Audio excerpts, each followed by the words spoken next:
Assalamualaikum warahmatullahi taala wabarakatuh, tuan-tuan dan puan-puan yang saya hormati sekalian, ibu-ibu, bapa-bapa. Saya Masa Bayu. Hari ini saya akan sambung lagi topik yang berkaitan tentang akhir zaman, khususnya tentang Imam Mahdi.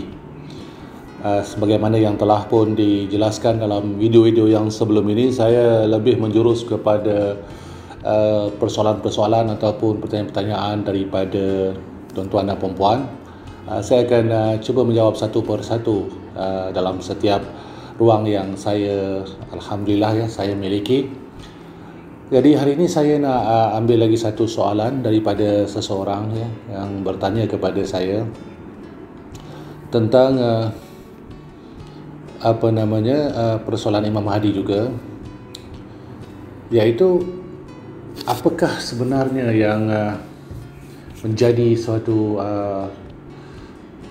perjalanan ataupun perancangan Imam Mahdi apabila beliau wujud kerana persoalan tu saya yakin ia berkait tentang persiapan yang bertanya tu pasti nak tahu apa yang sebenarnya yang sedang ataupun perancangan Imam Mahdi.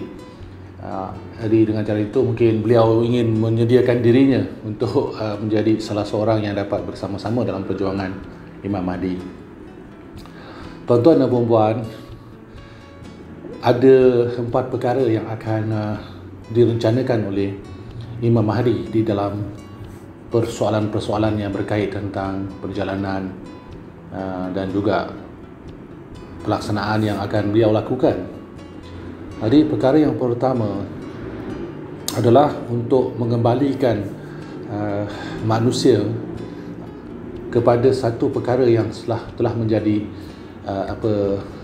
asing dalam saat ini, khususnya di sebelah timur, iaitu untuk mengembalikan manusia itu kepada pola fikir, mengembalikan manusia itu untuk kembali berfikir.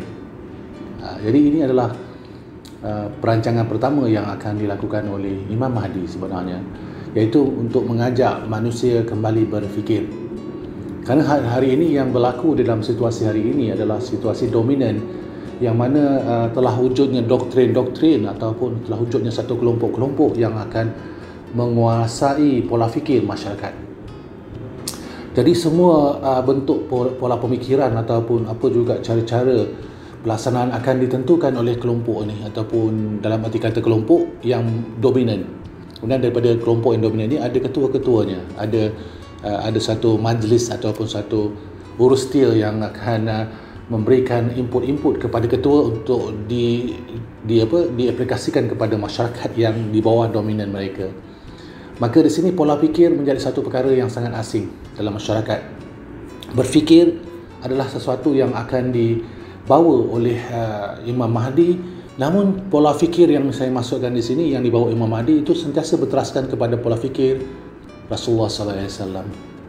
Dia tidak akan membawa satu pola fikir yang berteraskan kepada filosofi Greek, filosofi Barat ataupun filosofi apa sekalipun. Ia berbalik kepada bagaimana pola fikir junjungan besar kita Nabi Muhammad SAW. Jadi Imam Mahdi akan mula mencorak manusia kepada perkara yang pertama, kembalikan mereka berfikir. Tuan-tuan dan puan-puan, jika tuan-tuan dan puan ikuti video-video saya yang terdahulu, saya kerap menjelaskan betapa pentingnya kita melihat dan merujuk Al-Quran dan menapis apa juga perkara daripada tergelincir dengan cara kita sentiasa menapis dengan Al-Quran. Tak kiralah apa juga maklumat atau sumber-sumber yang kita perolehi, balikkan kepada Al-Quran sebagai tapisan. Maka di sini bila kita sebut begitu dan bila kita lihat di dalam aspek yang saya masukkan dalam Al-Quran, ia adalah suatu medium, adalah suatu sumber ataupun suatu source code yang sentiasa memerlukan kita berfikir. Maka kena berfikir untuk memahami Al-Quran.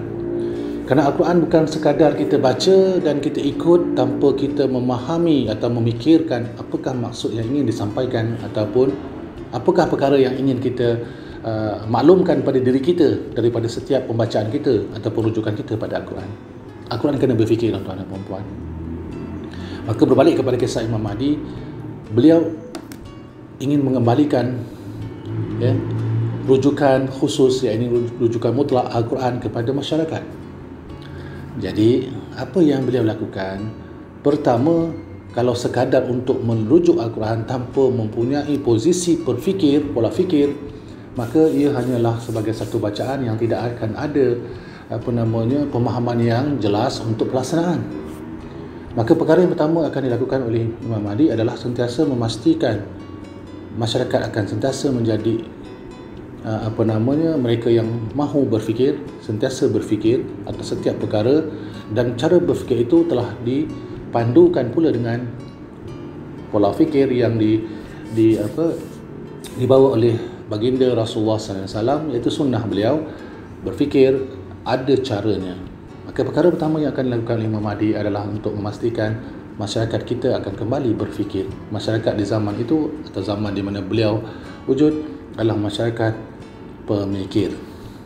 Okey, yang keduanya, beliau akan memastikan bahawa setiap masyarakat ataupun setiap manusia di dunia hari ini akan sentiasa berada pada posisi yang berada dalam posisi hikmat. Hikmat ni dalam arti kata lain sentiasa bersedia untuk menabur jasa, sentiasa bersedia untuk memastikan diri mereka boleh memberi manfaat kepada yang lain. Maka atas sifat itu, tuan-tuan dan puan-puan, Imam Mahdi ingin memastikan kita semua berada dalam keadaan yang sentiasa berhikmat. Berhikmat dengan apa juga situasi, berhikmat di dalam apa juga suasana di sekeliling. Sama ada hikmat kita dalam bidang yang kita mahir ataupun yang kita miliki keahlian, maka itu akan dibawa oleh Imam Mahdi dalam faktor yang kedua tadi, iaitu bagaimana kita berhikmat, berhikmat dengan masyarakat. Jadi tidak lagi persoalan mementingkan diri sendiri, tidak ada lagi persoalan hanya menumpukan kepada kelompok-kelompok tertentu, tetapi ia membawa proses kepada hikmat pada seluruh masyarakat. Maka proses hikmat ataupun proses berjasa kepada masyarakat ini akan diterapkan oleh Imam Mahdi di dalam kelompok, di dalam ruang-ruang dan dalam semua masyarakat yang ingin beliau pimpin. Okay? Jadi Imam Mahdi akan memastikan kita mempunyai ciri-ciri hikmat. Ya, hikmat bukan hikmat ya, hikmat, berhikmat ataupun berjasa kepada sekeliling. Itu perkara yang kedua, tuan-tuan dan puan-puan. Perkara yang ketiga pula, ya, yang akan diletakkan atas perancangan ataupun pelaksanaan Imam Mahdi adalah sentiasa memastikan,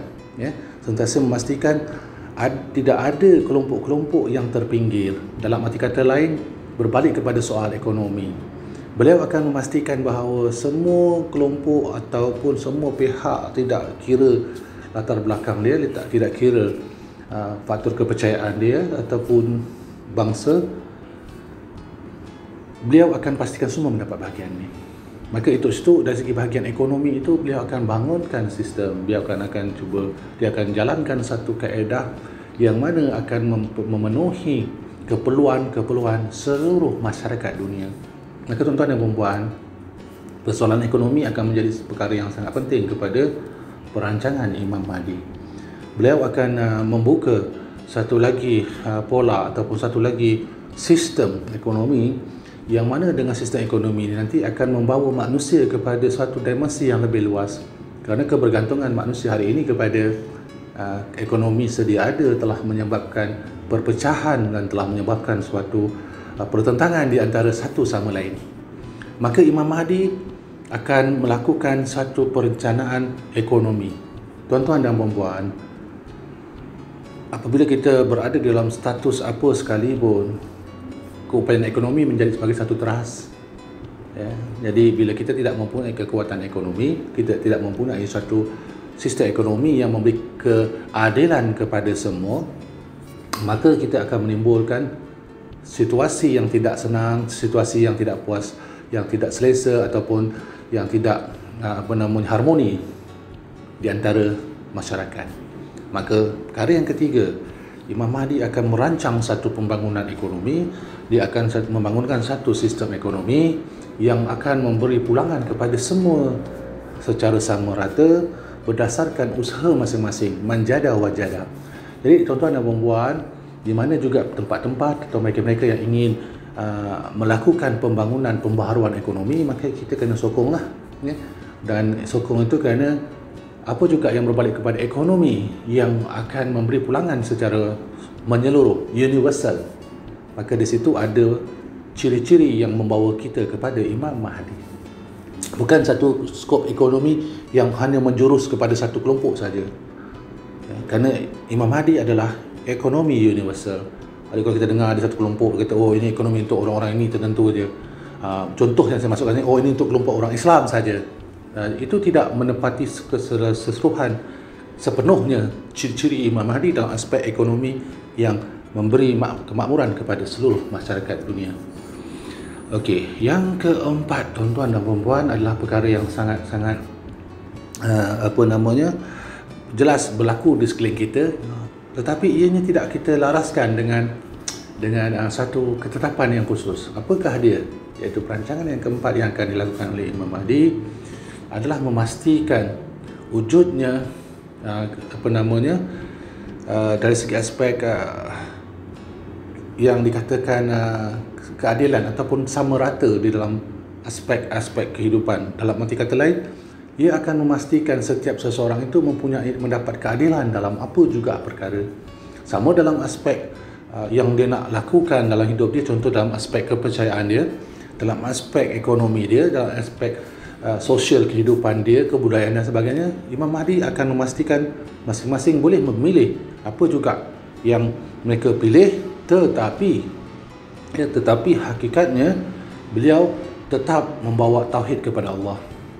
Jadi maksud saya di sini, keadilan itu dalam arti kata lain diberikan suatu pandangan, diberikan suatu jalan untuk memahami realiti kebenaran Allah Subhanahu Wa Taala, tetapi dalam masa sama beliau tidak mengganggu mereka-mereka yang ada di sekeliling yang mempunyai perbezaan, dan mereka itu tidak ditinggalkan oleh beliau, tetapi beliau berikan keadilan, dan dalam masa yang sama mereka-mereka yang diberikan keadilan itu juga akan mendapat suatu jaminan dari aspek keharmonian daripada sistem pentadbiran ataupun sistem pemerintahan oleh Imam Mahdi. Dalam arti kata lain, Imam Mahdi membawa keharmonian, kemakmuran, sama rata, keadilan tanpa ada paksaan.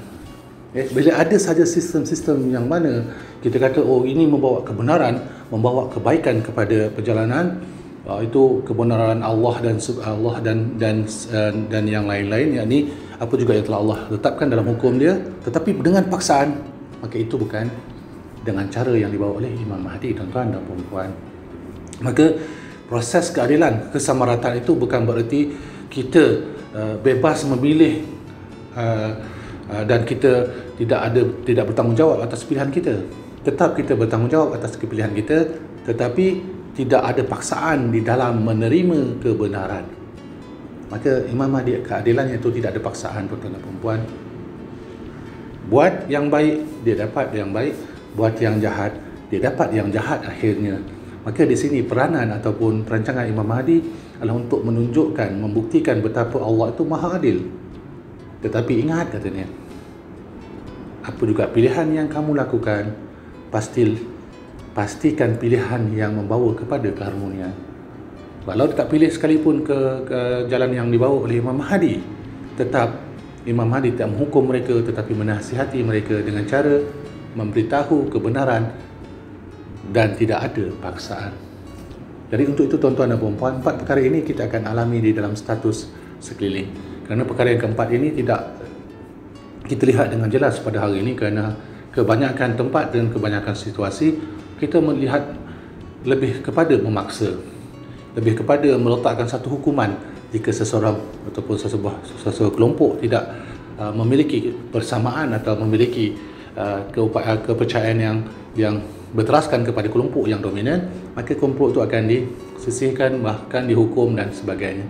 Maka dalam konsep ini tadi, keadilan sebagaimana yang saya katakan dalam perjalanan Imam Mahdi adalah universal.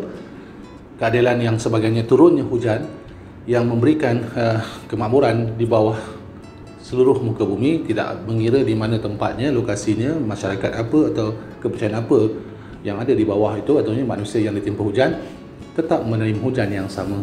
Maka inilah keempat-empat perkara yang akan ada di dalam perancangan pelaksanaan Imam Mahdi untuk meneruskan usaha beliau kepada kemakmuran sejagat. Tuan-tuan dan puan-puan, saya buat ringkas sajalah, nak panjang-panjang saya rasa tidak begitu selesa kerana tak cukup masa kan. Kalau kita dapat tumpu 10 minit, 15 minit, insya-Allah kita dapat lebih mencerap dan ulang lagi, cuba fahami apa yang cuba saya sampaikan di sini. Saya nak mengambil kesempatan kepada tuan-tuan dan puan-puan, terima kasih kepada yang telah subscribe.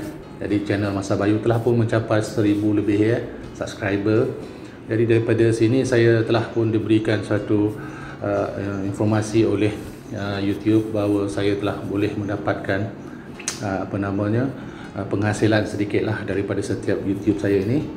Maka insya-Allah kalau ada sebegitu pun bolehlah saya gunakan untuk penghasilan itu nanti untuk saya melakukan atau membangunkan lagi beberapa program-program yang lebih mantap untuk semua. Terima kasih atas sokongan tuan-tuan dan puan-puan. InsyaAllah kita berkudara lagi pada masa yang ke depan, jika ada kelapangan. Saya Masa Bayu. Assalamualaikum, salam sejahtera.